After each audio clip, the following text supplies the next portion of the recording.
நாங்கள் கட்டுற வரி கடத்த ஜிஎஸ்டின்னு சொல்லி வாங்கிட்டேன். ₹1 கொடுத்தீங்கன்னா எனக்கு ஒரு 50 பைசா திருப்பி கொடுக்கணும்ல. எனக்கு கொடுக்குறது 29 பைசா.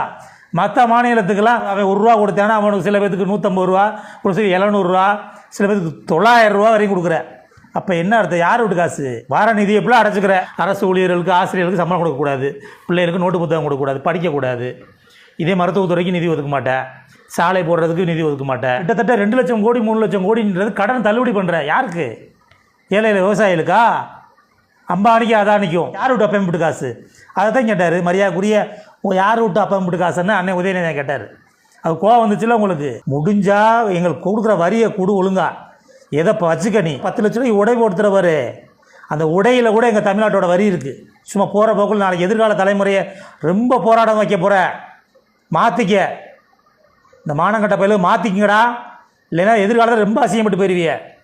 இப்படியே பொறுமையாக உட்காந்து பேசிக்கிட்டு இருக்க மாட்டேன், பார்த்துக்குங்க.